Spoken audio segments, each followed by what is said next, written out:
Episode opening scene, gold Roger అనే అతను pirates అందరి రాజును ఇప్పుడు మిలిటరీ ఫోర్స్ అరెస్ట్ చేస్తుంది. అది చూసి ప్రజలందరూ వాడిని చంపేయండి, వాడిని వదలొద్దు అని అరుస్తారు. అలా ప్రజల కోరిక మేరకు ఇప్పుడు వాడిని చంపబోతున్నారు. చనిపోయే ముందు నా గొప్ప సంపదను వదిలేస్తున్నాను, ఎవరికి కావాలంటే వాళ్ళు వెతుక్కోవచ్చు అని అంటాడు. అతను అది చెప్పిన వెంటనే ఇప్పుడు వాళ్ళందరూ వాడిని కొట్టి చంపేస్తారు. కానీ అతను వదిలేసిన నిధి సంగతి ఏంటి? ఇప్పుడు చాలా మంది పైరేట్స్ దాన్ని వేర్వేరు చోట్ల వెతుకుతున్నారు. అక్కడి నుంచి అలా కట్ చేశారు. ఇప్పుడు చాలా సంవత్సరాల తర్వాత ప్రజెంట్ లో చాలా పెద్దదిగా ఉన్న ఒక ఓడను చూపిస్తారు. అది సముద్రంలో తేలుతూ వెళ్తోంది. ఓడ పైన ఇద్దరు వర్కర్స్. వాళ్ళు సముద్రాన్ని గమనిస్తుండగా ఓడకు చాలా దగ్గరగా ఒక పెద్ద బ్యారెల్ కనిపిస్తుంది. అదే టైంలో ఓడ లోపల చాలా మంది విఐపీలు, పిల్లలు, స్త్రీలు అందరూ కలిసి పాటలు పాడుతూ ఎంజాయ్ చేస్తున్నారు. అప్పుడు ఒక అందమైన అమ్మాయిని అంతగా అందంగా లేని అబ్బాయి అడుగుతాడు, నీకేం ఇబ్బంది లేకపోతే మనం కలిసి డాన్స్ చేద్దామా? అది వినగానే అమ్మాయికి సిగ్గేస్తోస్తుంది. కట్ చేస్తే బయట ఆ ఇద్దరు వర్కర్స్ కష్టపడి ఆ బ్యారెలను పైకి ఎక్కిస్తారు. కానీ అప్పుడే వాళ్ళు ఏదో చూసి షాక్ అవుతారు. అదేంటంటే మరేమీ కాదు, పైరేట్స్ పెద్ద ఓడ. అది చూసి ఆ ఇద్దరూ భయపడి, అయ్యో పారిపోండి, పైరేట్స్ ఓడ చాలా దగ్గరగా వచ్చేసింది. వెంటనే పైరేట్స్ ఫిరంగులు ఉపయోగించి మన ఓడను పగలగొట్టడం మొదలు పెడతారు. డాన్స్ చేస్తున్న వాళ్ళంతా చెల్లాచెదురై పడిపోతారు. వాళ్ళు టెన్షన్తో అటూ ఇటూ పరిగెడతారు.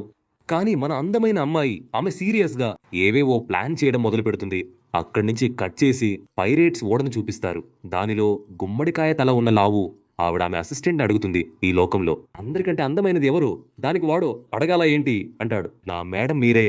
అది విని ఆమె సంతోషంతో నవ్వుతుంది. అప్పుడు ఆ ఓడ కూడా ఊగుతుంది. ఆ లావు ఆవిడ చెప్తుంది, ఇక చూసేదేమీ లేదు, ఇదే ఇవాల్టి మొదటి ఓడ, దాన్ని పగలగొట్టండి, ఇక్కడ మన ఓడ ముక్కలైపోతోంది. అప్పుడు ముందు చూసిన ఆ బ్యారెల్ అలా దొర్లుతూ ఓడ అండర్ గ్రౌండ్ లోని ఒక గదిలోకి వెళ్తుంది. ఇక్కడ అందమైన అమ్మాయి కూడా భయంతో వణిపోతూ అదే అండర్ గ్రౌండ్ దగ్గరికి వెళ్తుంది. కానీ అప్పటికే ఆ విలన్ ఓడలో ఉన్న దొంగలు వాళ్ళు మన ఓడలోకి ఎక్కి అందరినీ కొట్టి చంపేస్తున్నారు. ఇక్కడ విలన్ ఆమె చుట్టూ చూస్తుంది. అప్పుడు ఆమె అసిస్టెంట్ ఆ కళ్ళజోడు అబ్బాయి మాత్రమే భయంతో వణికిపోతూ అలా నిలబడుతుంది. ఆమె తన కాలు మడిచి ఇప్పుడు ఒక్క తన్ను తంతే వాడు ఎగిరిపోయి మన ఓడ మీద పడిపోతాడు. దాని వెనుకే మన లావు విలన్ ఆమె దూకి వస్తుంది. అది చూసి కళ్ళజోడు అబ్బాయి భయంతో వణికిపోతాడు. కానీ అదృష్టవశాత్తు ఆమె కొంచెం పక్కగా పడుతుంది. కానీ ఆ పడటంలో ఆ ఓడ సగభాగం ఇప్పుడు పగిలిపోతుంది. లావు విలన్ ఆమె టీమ్స్ వాళ్ళందరూ కలిసి ప్రయాణికులను బెదిరించి వాళ్ళ బంగారం, డబ్బు అన్నీ దోచుకోవడం మొదలు పెడతారు. ఆ గ్యాప్ లో అందమైన అమ్మాయి పైరేట్స్ లాగా తన డ్రెస్ మార్చుకుని అలా మరోవైపు కళ్ళజోడు అబ్బాయి నెమ్మదిగా నడుస్తూ ఎవరూ లేని చోటుకి వెళ్లి దాక్కుంటాడు. అప్పుడు అతని ముందు ఒక బ్యారెల్ కనిపిస్తుంది. దానిలో ఏముందో తెలుసుకోవడానికి అతను దాన్ని తెరుస్తాడు. కట్ చేస్తే వేషం మార్చిన మన సుందరి ఆమె ఇప్పుడు ఎవరికి కనపడకుండా ఆ పైరేట్స్ షిప్ లోకి ఎక్కుతుంది. అప్పుడే పచ్చ బట్టలేసుకున్న ఒకడు ఆమె దగ్గరికి వస్తాడు. ఆమె ఆలోచించకుండా పిడికిలి బిగించి అతని సెంట్రల్ బోల్ట్ పై ఒక గుద్దు గుద్దుతుంది. అదే టైంలో ఇక్కడ కళ్ళజోడు అబ్బాయి ఆ పెద్ద బ్యారెల్ ను దొర్లిస్తూ బయటకు తెస్తాడు. అప్పుడు అతనితో ఉన్న ఇద్దరు విలన్లు అతని దగ్గరికి వచ్చి ఈ బ్యారెల్లో ఏముందని అడుగుతారు. దానికి కళ్ళజోడు అబ్బాయి సరిగ్గా తెలియదంటాడు. కానీ ఇది బరువుగా ఉంది, దీనిలో ఏదో ముఖ్యమైనది ఉందంటున్నారు. అది విని ఆ విలన్లు కోపంతో ఆ బ్యారెల్ ను పగలగొడతారు. అప్పుడే మన సిరీస్ కి హీరో అయిన లూఫీ ఆ బ్యారెల్ లోపల నుండి బయటికి దూకుతాడు. లూఫీ తన చేతిని చేస్తాడు. అది మరో విలన్ ముఖానికి తగిలి అతను ఎగిరి పడతాడు. అప్పుడు విలన్లు అడుగుతారు, నువ్వెవరు? నీకు ఈ బ్యారెల్ తో పనేంటి? దానికి మన కుర్రాడు పట్టించుకోడు. అతను నేను ఇంకొంచెం సేపు సముద్రంలో ఉంటే ఖచ్చితంగా జలుబు చేసేది అంటాడు. అది విని విలన్లకు కోపం వస్తుంది. వాళ్ళు అతనిపై కత్తి విసురుతారు. నిజం చెప్పు, నువ్వెవరు? నువ్వెలా ఈ బ్యారెల్లోకి వచ్చావు?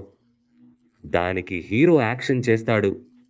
ఏం జరిగిందని విలన్లు ఒకరినొకరు చూసుకుంటారు. అప్పుడే వాళ్ళు చూస్తారు, వాళ్ళ కత్తి రెండు ముక్కలై సగం ఇప్పుడు గోడకు గుచ్చుకుంది. ఇక్కడ హీరో స్లో మోషన్ లో ఇప్పుడు స్టైల్ గా ముందుకు నడుస్తాడు. అతను చెప్తాడు, నేను లూఫీని. ఇక్కడ తినడానికి ఏమైనా దొరుకుతుందా అని కళ్ళజోడు అబ్బాయిని అడుగుతాడు. అతని ప్రశ్న తీరు చూసి విలన్లు భయపడి పారిపోతారు. కానీ కళ్ళజోడు అబ్బాయికి బాగా నచ్చుతాడు. వెంటనే లూఫీతో, నువ్వు త్వరగా ఇక్కడి నుండి తప్పించుకోవాలి. ఆ లావు విలన్ చూసింది, నిన్ను చంపేస్తుంది. హీ అని కళ్ళజోడు అబ్బాయి అతని చెయ్యి పట్టుకుని లాగుతాడు. కానీ మన హీరో పట్టించుకోడు. అతను కళ్ళజోడు అబ్బాయిని ఎత్తుకుని స్టైల్ గా భోజనం ఉన్న చోటుకి వస్తాడు. అలా ఇద్దరు భోజనం చేసి పరిచయం చేసుకుంటారు. కానీ హీరో ఏమి చెప్పకుండా మళ్ళీ మళ్ళీ తింటూనే ఉంటాడు. అతను చెప్తాడు, నేను వచ్చిన బోటు ఒక పెద్ద సుడిగుండంలో చిక్కుకుని నాశనమైంది. నేను ప్రయాణించడానికి ఏదైనా పడవో ఈ ఓడలో ఉందా? ఇది పైరేట్ షిప్పా అని అడిగితే కళ్ళజోడు అబ్బాయి ఇది పైరేట్ షిప్ కాదు అంటాడు. Passenger ship. కానీ నేను పైరేట్ షిప్ లోని సభ్యుడిని. కానీ నాకు పైరేట్ అవ్వడం ఇష్టం లేదు అని ఫ్లాష్ బ్యాక్ లోకి వెళ్తాడు. నిజానికి ఈ కళ్ళజోడు అబ్బాయి చేపలు పట్టడానికి సముద్ర తీరానికి వచ్చినప్పుడు లవ్ విలన్ ఇతన్ని కిడ్నాప్ చేసి బానిసగా మార్చుకుంటుంది.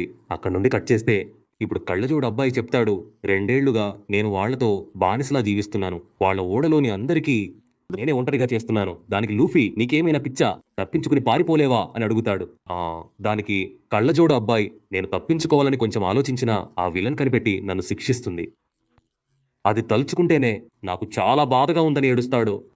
కానీ మన హీరో కట్ చేస్తే విలన్లు ఆ ఓడలోని నిధినంతా దోచుకుని వాళ్ళ ఓడలో వేసుకుంటారు.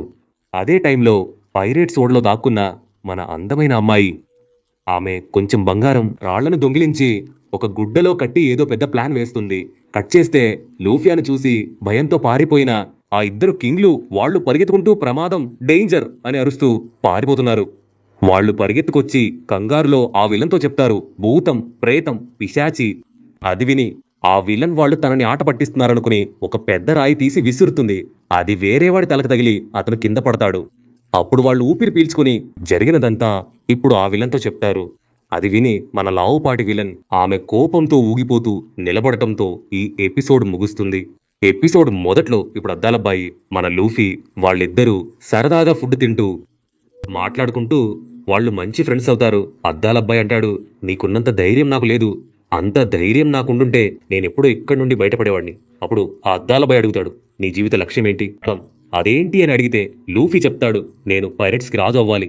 అది విని ఆ అద్దాలబ్బాయి షాక్ అవుతాడు. ఇతను మంచివాడని అనుకుని ఆ అద్దాలబ్బాయి అతనితో ఇంతసేపు మాట్లాడాడు. లూఫీ అంటాడు, ఏళ్ల క్రితం కింగ్ ఆఫ్ పైరేట్స్ చనిపోయాడు. కానీ అంతకాలం అతను సేకరించిన ఒక పెద్ద నిధి ఉంది.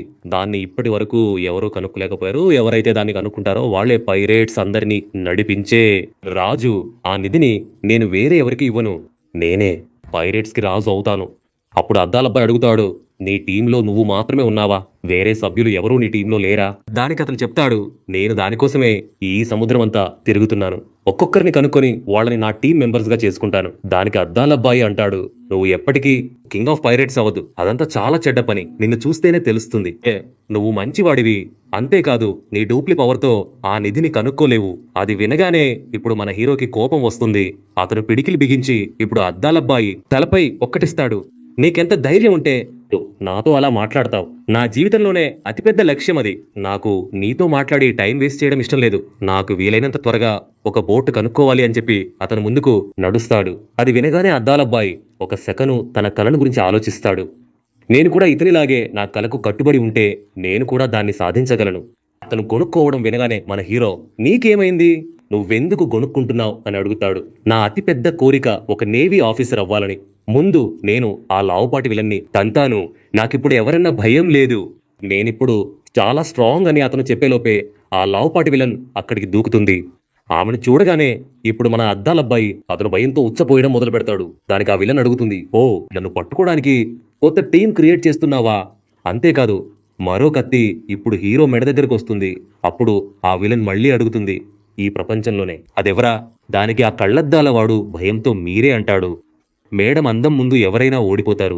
అది విని మన లూఫీ పగలబడి నవ్వి, ఈ వికారమైన కప్పలా ఉన్న ముసలావిడను లోకసుందరి అని మోసం చేస్తున్నావా? ఈమెను చూస్తేనే భయమేస్తుంది అని పగలబడి నవ్వుతాడు. అది విని అందరూ ఫ్రీజ్ అయిపోతారు. విలన్ కి కోపం వచ్చి ఆమె ఇదే అదనుగా మన హీరోని చితకబాదుతుంది. కానీ ఆమె దెబ్బ ఒక్కటి కూడా అతనికి తగలదు. హీరో ఆ కళ్ళద్దాల అబ్బాయిని ఎత్తుకుని ఓడ పైకి వస్తాడు. అక్కడ ఆమె అనుచరులు చాలా మంది మన ఇద్దరిపై ఎదురుదాడి చేస్తూ ఉంటారు. కానీ హీరో ఆ కళ్ళద్దాల అబ్బాయిని ఎత్తుకుని విలన్లను చితకబాదుతాడు. వెంటనే ఆ విలన్లంతా గుంపుగా అతన్ని టార్గెట్ చేస్తారు. అది చూసి మనోడు ఒక స్తంభాన్ని పట్టుకుని ముందుకు పరిగెడతాడు. అప్పుడు అతని చెయ్యి పొడవుగా సాగడం చూసి విలన్లు ఆశ్చర్యపోయి చూస్తూ నిలబడతారు. నిజానికి మన హీరోకి ఒక సూపర్ పవర్ ఉంది. అదేంటో కదా కొంచెం ముందుకు వెళ్ళాక నా స్నేహితులకు అర్థమవుతుంది. ఇక్కడ మనోడి పవర్ నవ్వు చూసి విలన్లు టెన్షన్ పడి నిక్కర్లు పైకి లాక్కుని ప్రాణభయంతో పారిపోతారు. అప్పుడు కరెక్ట్ టైంకి అతను దాన్ని వదిలేస్తాడు. ఆ స్తంభం ఫుల్ ఫోర్స్ లో వచ్చి విలన్లందరినీ ఊడ్చిపారేస్తుంది. అది చూసి ఆ కళ్ళద్దాల అబ్బాయి కళ్ళు తేలేసి చూస్తూ నిలబడతాడు. అప్పుడు మన విలన్ నెమ్మదిగా హీరో దగ్గరికి వస్తుంది. ఆమె అడుగుతుంది, నువ్వు మనిషివా, మాన్స్టర్వా? నీ చెయ్యిని ఇంత సింపుల్ గా రబ్బరిలాగా సాగదీయగలుగుతున్నావు. దానికి అతను చెయ్యి మాత్రమే కాదు, నా బాడీ పార్ట్స్ అన్ని సాగదీయగలను. అతను నోట్లో చెయ్యి పెట్టి సాగదీసి చూపిస్తాడు. దానికి విలన్ అడుగుతుంది, అప్పుడు గమ్ గమ్ ఫ్రూట్ అది నువ్వు తిన్నావన్నమాట? దానికి అతను, అవును, ఆ ఫ్రూట్ తినడం వల్లే నాకు ఈ పవర్ వచ్చింది. విలన్ ఇన్ని రోజులు ఆ గమ్ గమ్ ఫ్రూట్ ఒక మిత్ అనుకుంది. కానీ ఇప్పుడే అది నిజమని ఆమె తెలుసుకుంది. అప్పుడు విలన్ ఆమె మళ్ళీ అడుగుతుంది, నిజం చెప్పు, నువ్వు ఒక బౌంటీ హంటర్వి కదా? దానికి అతను, నేను బౌంటీ హంటర్ని కాదు, నేను కూడా నీలాంటి పైరేట్నే, కానీ ఇప్పుడు సింగిల్ గా ఉన్నా. కానీ వీలైనంత త్వరగా నా కోసం ఒక పెద్ద టీంని తయారు చేసుకుంటాను. దానికి విలన్, నువ్వు కూడా పైరేట్ అయితే మనమిద్దరం శత్రువులం. ఆమె హావభావాలు మాటలు వినగానే కళ్ళద్దాల అబ్బాయి టెన్షన్ పడతాడు. హీరోతో, ఆమె చాలా భయంకరమైనది, మనం త్వరగా ఇక్కడి నుండి పారిపోదాం అంటాడు. కట్ చేస్తే మన అందమైన అమ్మాయి, ఆమె కూల్గా ఇప్పుడు విలన్ కొట్టి పక్కన పెట్టిన ఆ రత్నాలు, బంగారం, డబ్బు అన్ని ఒక సంచిలో కట్టుకుని దాంతో ఆమె తప్పించుకుంటుంది. ఇక్కడ విలన్ మళ్ళీ అంటుంది, ఈ సముద్ర రాజ్యంలో నేనే అందమైన అమ్మాయిని. దానికి కళ్ళద్దాల అబ్బాయి, నువ్వు ఒక్కసారైనా అద్దంలో చూసుకో. నీ వికారమైన మొహం, నీ మేకప్, నీ బట్టలు అవి 10 పైసలకు కూడా పనికిరావు అనగానే మన హీరో నవ్వు ఆపుకోలేక పగలబడి నవ్వుతాడు. దానికి విలన్, నువ్వు ఇంకెప్పుడు నా చేతుల్లోంచి పోర్చుకోలేవు, ఈ క్షణమే నిన్ను చంపబోతున్నా అని కళ్ళద్దాల అబ్బాయి వైపు కోపంగా చూస్తుంది. దానికి అతను, నేను పాత భయపడే వాడిని కాదు, కన్ను పోగొట్టుకున్న కళ్ళద్దాల అబ్బాయి. అందుకే విలన్ పెద్ద కర్రతో అతని తలపై కొడుతుంది. అప్పుడు మన హీరో దూకి ఆ కర్రకి అడ్డుగా నిలబడతాడు. తర్వాత అతని చెయ్యి దాని చాలా దూరంగా విసిరేస్తుంది. హీరోని చూసి ఆ ముసలావిడ, ఏయ్ పక్కకి జరుగు, లేదంటే నిన్ను కూడా కొడతాను అంటుంది. కానీ అప్పటికే హీరో చెయ్యి వేగంగా తిరిగి వచ్చి విలన్ కడుపులో గుద్దుతుంది. ఒక్క దెబ్బ, ఆ దెబ్బకి విలన్ ఎగిరి అవతల పడిపోతుంది. ఆ షిప్ మొత్తం ఒక సెకను పాటు సైలెన్స్ లో ఉండిపోతుంది. అప్పుడు హీరో మిగతా విలన్స్ తో అంటాడు, మీరు త్వరగా ఒక బోట్ తీసుకుని కళ్ళద్దాల అబ్బాయికి ఇవ్వండి. నేవీ ఆఫీసర్ అవ్వాలనేది వాడి కోరిక, అందుకే వాడు త్వరగా ఇక్కడి నుండి వెళ్ళాలి. అది వినగానే విలన్లు వాళ్ళకి బోట్ ఇస్తారు. కానీ అక్కడ ఒక ట్విస్ట్, నిజమైన నేవీ ఆఫీసర్లు అప్పటికే అక్కడికి వచ్చేశారు. వాళ్లను చూసి హీరో నీళ్లలోకి దూకుతాడు. అది చూసి కళ్ళద్దాల అబ్బాయి ఏ అబ్బాయి అని పిలుస్తాడు. నన్ను నీతో తీసుకువెళ్ళు, నేవీ వాళ్ళకి దొరికితే నన్ను చావు కొడతారు. అక్కడ కట్ చేస్తే ఆ అందమైన అమ్మాయి ఒక చిన్న బోట్ తీసుకుని దొరికిన నిధితో అక్కడి నుండి తప్పించుకోవాలని చూస్తుంది. అప్పుడు మరో బోట్లో మన హీరో అక్కడికి వచ్చి ఆమె వైపు ఒక లుక్ ఇస్తాడు. తర్వాత కళ్ళద్దాల అబ్బాయిని ఎత్తుకుని అతను మరో దిశలో వెళ్తాడు. అప్పుడు కళ్ళద్దాల అబ్బాయి, నువ్వు నిజంగా ఆ నిధిని వెతుకుతున్నావా అని అడుగుతాడు. నిర్ణయించుకున్నాను. దానికి హీరో, అవును, అందుకే నేను కొత్త టీంను క్రియేట్ చేస్తున్నాను. అప్పుడు హీరో ఆ పైరేట్ హంటర్ గురించి అడుగుతాడు. దానికి కళ్ళద్దాల అబ్బాయి, అతని పేరు సోరో అని, అతన్ని ఎప్పుడో మిలిటరీ ఫోర్స్ అరెస్ట్ చేసింది. అలా వాళ్ళిద్దరూ చాలా విశేషాలు మాట్లాడుకుంటూ ముందుకు వెళ్తారు. అక్కడ కట్ చేస్తే నేవీ బేస్ చూపిస్తారు. అక్కడ ఎండలో ఆ సోరోని కట్టేసి ఉన్నట్లు చూపించడంతో ఈ ఎపిసోడ్ కూడా ముగుస్తుంది. ఎపిసోడ్ నచ్చినట్లయితే తప్పకుండా లైక్ చేసి కామెంట్ చేయండి.